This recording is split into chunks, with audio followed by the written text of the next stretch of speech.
evening to the Build to Banter fans. Welcome to our special recording on the Ole'S situation. So it's official. Ole Gunnar Solskjaer, still a United club legend, has been sacked. He's at the club yesterday, today, Sunday, yesterday. I think it's mixed feelings at the moment. As we say, he's a club legend for United, but I think the current situation we've been in, with not obviously getting the points we want in the games, it's left us in a position where I think we've all wanted some change, and now we've got it. Not complete change, but that's what we're going to discuss. I think in this short episode, this is purely on this Ole'S situation. We just felt that if we had to record this on our weekly sort of episode, it would just take up too much time, and there's a lot more to get through in terms of the betting for the soccer and the golf coming up this weekend. So yeah, we're just going to be discussing Ole Gunnar Solskjaer, and here I've got my legendary shirt, and there's a quite a nice story behind the shirt. Some time ago, about 3 years ago. Yeah, 3 years ago, myself, Seb, my brother Tyron, and our cousin Clint, we took a trip down to Manchester. My first time. I know Seb has been there before. It was Clint's first time, and I think Tyron's third time, to watch United versus Southampton. And that was an experience on its own. I mean, I can spend again an hour, 2 hours speaking about that. But just a story on this shirt. I mean, this is I think the shirt will fit my wife. It's tiny. It's a size small. But the reason why I bought it was because it's got Solskjaer on number 20. And obviously... At the time he was the boss. Yeah, at the time the boss, and the hype was around him. I mean, I think I heard Ole at the Wheel sung on repeat. I mean, we were singing it on repeat. I actually got sick of it at a stage. I actually couldn't stand the song. But yeah, we found sort of a second-hand thrift shop that sold vintage collectible. It's called Classic Football Shirts UK. Yeah, you can actually find them on Instagram. Not Instagram. Yeah, they've got a website. Yeah, you can find them on Instagram, Classic Football Shirts UK. I mean, you can order shirts from there. I mean, they've got all the legendary shirts. Not that we had to promote No. Football Shirts UK. No, we're not. But at this stage. But if any sales come from this video, then they should give us a bit of comment. Please give us a call. Just send us a direct message. We can discuss some marketing opportunities. Yeah, so I bought the shirt from there. I think it cost more than a recent original shirt. But as I said, it's a tough nut to swallow for, I think, us as fans. I mean, again, we're not gonna not classify Ole as a legend that he is. 1999 Champions League.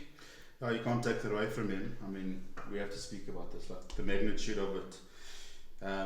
After last year, finishing second, and the performances were decent, I think, to come second and to go to the final of the Europa League. It looked like we were progressing year on year, I believe, and then after we had such a stellar transfer window, signing 3 world-class players, you think that we'd progress or would have progressed, but I don't know, something very, very strange has happened in Mitch. Maybe you can fill in from a neutral point of view. Yeah, so, I'm sure you boys as United fans wanted Ole to succeed. Of course, yeah. Look, I know you boys gave him a chance. I mean, I think after that win in Paris. Yeah, PSG. Remember Rio Ferdinand? Yeah, I think one of Rio Ferdinand's. Sign the papers now. Ole's at the wheel, he said, eh? Ole's at the wheel. Yeah, so he was doing very well, and then, like Seb said, it's just over the past few months, it's gone stale. The defence leaking goals up. And that defence has been playing together for so long, guys, like 3 years. Yeah. Luke Shaw, Wan-Bissaka, Harry Maguire, and Lindelof. Now Varane's there, but Lindelof's been with Maguire, and obviously David De Gea. And the past 2 months, they look like they don't even know each other. So it's scary what's going on. I mean, the Liverpool game for one. That was, I couldn't believe that he stayed on. I think the problem started before that. I mean, it was way before that. We dropped points. We lost to Villa at home. Correct. We drew with Everton. Correct. And then Liverpool City, Watford. The City game, I thought, you know, His lifeline was against Atalanta. when you guys played against Spurs and you won 3-0. The Al-Saka. The Al-Sakiko, they called it. Al-Saka. I thought he's got something going again and something's coming right. And It looked like the five at the back were working, but it tried that looked, against City and Pep absolutely and I think that result is what damaged everything, and that Training was match for City. the game where it was like there's no coming back. But I now. mean, we had this discussion. You fire Ole, why not have someone lined up immediately? 100%. Why? I mean, at the end of the day, you're firing Ole, but the back staff staying exactly the same. It's Michael Carrick, it's Kieran McKenna, I think Darren Fletcher. They coaching the players. It's you know they're with him 7 days a week. So what's really going to change? I think you know what, it's come. I think they really wanted it to work, and the problem is that there's no manager out there at the moment. So like they're in a rock. They'll be in between a rock and a hard place. It goes to the top surely.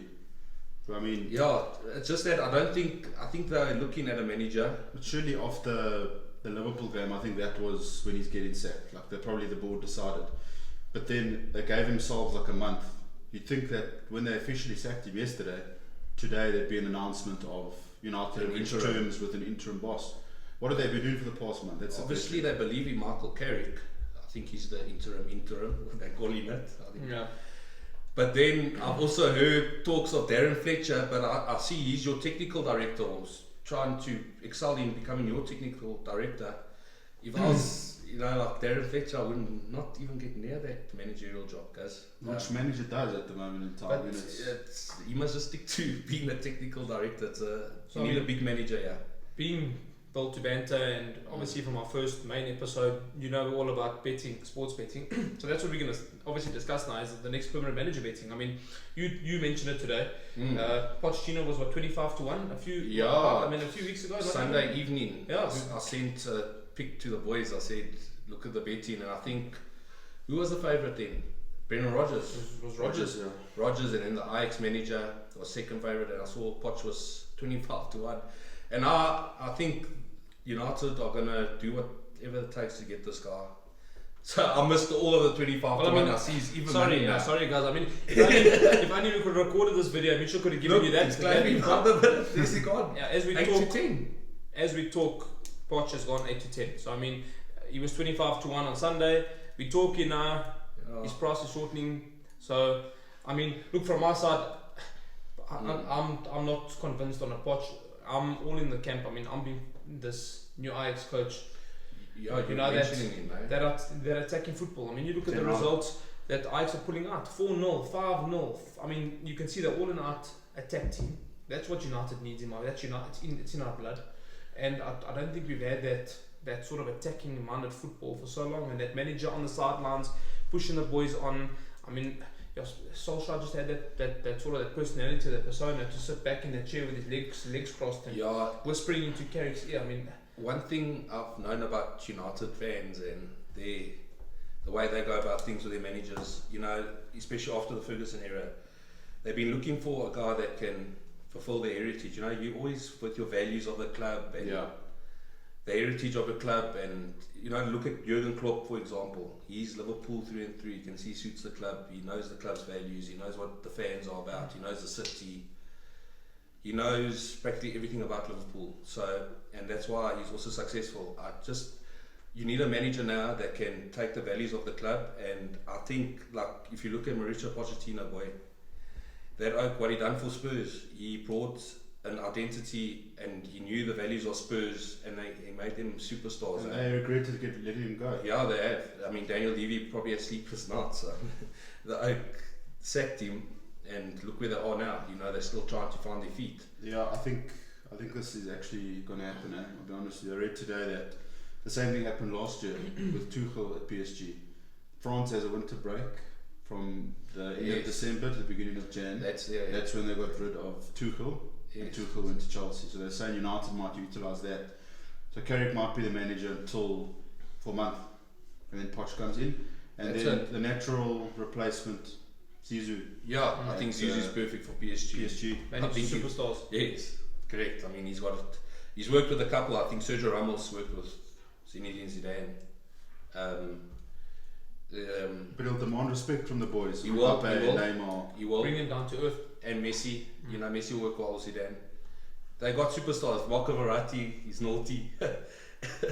But no, he would suit PSG more than Pochettino. Pochettino must go to the EPL. So I think maybe just our next sort of discussion, maybe on this whole situation of Ole out now, Michael Carrick taking the realm as an acting manager. Do you agree as a United fan that Harry Maguire deserves to wear that armband? I don't. Jeez, what happened on the weekend to him, man? I mean, I think we have this debate all the time. It's the first thing that people say the new manager will do. Obviously, Carrick won't do it. But No. the new permanent manager, he'll not be their captain. But what change is he going to make to that team? But do you, just quickly on Harry, remember you said last week on the show, he said what was he doing he scored against Armenia. And look what he does now. Completely embarrassed himself. Shot himself in the Completely foot. embarrassed himself. Completely. But I mean, again, is our lineup going to change? I don't see it changing. It's he can't handle the criticism. If he's doing the silence of haters nonsense, I mean, obviously you have critics as United captain. Always, you got to be able to deal with it. Not too stupid celebrations. No, I don't think he's the right captain for you. I think you need to look at your old stalwarts that you got there. David De Gea looks like a passionate leader, and he's played for seasons on seasons for you guys. Knows what it takes to become a United player. He's played with like a lot of legends, and like Wayne Rooney and Paul Scholes he's played with, I'm sure. Yeah, I think Ronaldo's the obvious one to become captain. Also, Ronnie knows what it takes to become a United captain. That's also true. So let's see, sort out the managers first. I think Mark Carrick's got a lot of work to do. I think it's gonna take a while to. Tough first fixture. Yeah, Chelsea away. No, first we got Champions League. Champions League. So that's away at Good Evening. At Unai Emery. He must be smiling, eh? Yeah, he's rubbing his hands for this fixture, I'm sure. And they got to get a result also to go through. I think it's between them and Atalanta and you guys. We're not going to delve too much of that fixture, but No. it's going to be very, very tough for us to get a result there. Look, I mean, maybe I think just in closing, I mean, we sit here, we have to respect the man who he is. I actually watched his farewell video. I don't know if you had it. Yeah, I saw it. It was a bit emotional. Very emotional about it. I didn't see it. Of course. I mean, why wouldn't you be? So we're sitting here. We've got 1 or 2 beers in front of us. So I think we can give Ole a cheers. How's that? Well, not me. You can cheers him. Ole was at the wheel. Ole was at the wheel. Cheers. Yeah.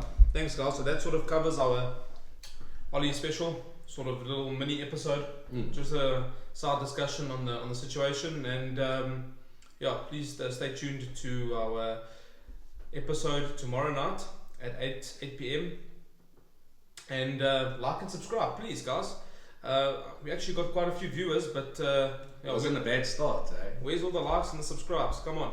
So like and subscribe, and stay tuned. I didn't expect that many views, so thank you. Thank you. And to all those Obviously we entertain you somewhat, and we'll try to put as much entertaining content as possible. Like and subscribe.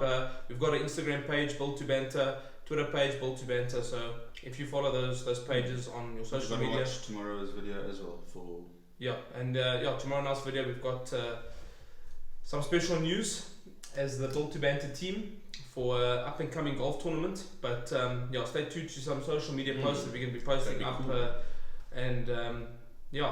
Thanks guys. Thanks guys. Cheers. Thanks.